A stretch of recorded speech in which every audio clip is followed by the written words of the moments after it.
பாடுகளின் பாதையில் 9ஆம் நிலை. ஆராதித்து வணங்கி உமக்கு நன்றி அறிந்த தோத்திரம் செய்கிறோம். ஏனெனில் அதே சிஷ்டபாரமான சிலுவையை கொண்டு உலகத்தை மீட்டு ரட்சித்தி.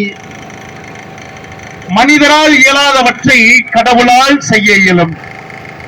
லூக்கா நற்செய்தி 18வது அதிகாரம் 27வது இறைவார்த்தை. கடவுள் கட்டினாலன்றி குடும்பம் சிறக்காது. கடவுள் கட்டினாலன்றி குடும்பம் சிறக்காது. இயேசு 3ஆம் முறையாக கீழே விழுகிறார். சிலுவையை சுமக்க அவரால் முடியாமல் தடுமாறுகிறார். சீமோனின் உதவி, வெரோனிக்காலின் ஆதரவு, எருசலேம் பெண்களின் ஆறுதல், இவையெல்லாம் சற்று மனவளத்தை தந்தாலும் மனித உதவிகள் அவருக்கு போதிய பலன் தரவில்லை. எனவேதான் தரையில் விழுகிறார்.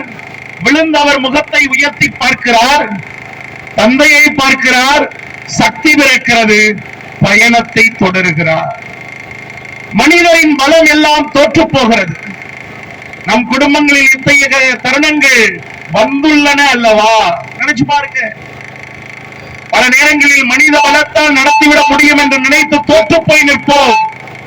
ஆனால் இறைவனுடைய திருவுளம் நம்மை அதைவிட உச்சத்தில் கொண்டு போய் நிறுத்தி நிற்கும். எத்தனை முயற்சிகள், எத்தனை அலைச்சல்கள், எத்தனை ஆலோசனைகள், அத்தனைக்கு பிறகும் தோல்விகள், தடுமாற்றங்கள், வீழ்ச்சிகள்.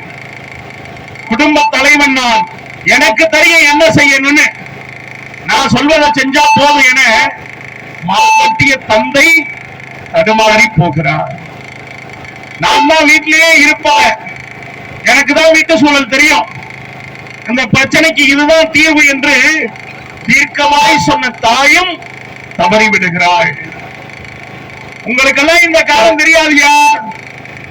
நீங்க எல்லாம் இந்த சூழல்ல என்ன பழைய காலத்து ஆட்கள். எங்களிடம் துடிப்பு உண்டு, ஆற்றல் உண்டு, பாருங்கள் ஜெயித்து காட்டுகிறோம் என்று வீரம் பேசிய பிள்ளைகளும் தோற்று போகிறார்கள். நமது அறிவு, அனுபவம், பலம் என நம்மையே நம்பி இறுதியில் தடுமாறி விழுகிற நாம் உண்மை பலமான இறைவனின் துணை நாடுவதே இல்லை. ஆலோசனை பெற அனுபவம் மிக்கவர்களை எல்லாம் வலைவீசி தேடி பணம் செலவு செய்து பார்க்கும் நாம் இறைவனின் ஆலோசனை பெற முயற்சி எடுப்பதில்லை. எனவேதான் நமது ஆலயத்தில் அடிக்கடி சொல்லக்கூடிய வார்த்தை, குடும்பமாய் வாருங்கள், குடும்பமாய் வாருங்கள். குடும்பமாய் வந்து நாம் ஆண்டவரிடத்தில் வரும் என்ற உதவியை பெறும்போது எனக்கு எங்கிருந்து உதவி வரும்? விண்ணையும் மண்ணையும் படைத்த ஆண்டவரிடமிருந்தே உதவி வரும் என்ற சங்கீத ஆசிரியரின் நம்பிக்கையோடு ஆண்டவரின் உதவியை நாம் எப்போது தேடப் போகிறோம்? நமது பலத்தையும் மனித பலத்தையும் மட்டுமே நாம் நம்பியிருக்கும் வரை மீண்டும் மீண்டும் விழத்தான் விழுவோம். நம் பலமின்மையும் இறைவனின் பலமும் இணைகிற போது நம் வலுவின்மையும் வலிமையாய் மாறும். இந்த வலிமையை பெற குடும்பமாக ஜெபிப்போமா? ஆலயம் அறிவோமா? கடவுள் கட்டுவார் என்ற நம்பிக்கையில் எப்படி இறைமகன் துணிந்து எழுந்தாரோ நாமும் எழ முயற்சிப்போம். ஜெபம். ஆண்டவரே, என் ஆற்றலாய் உள்ளவரே, நீரே எங்கள் அரண் என அறிக்கையிட்டு உம் உதவியோடு எங்கள் உழைப்பை சேர்த்து வெற்றி காணும் அருளை தாரும். ஆமென். எங்கள் பேரில்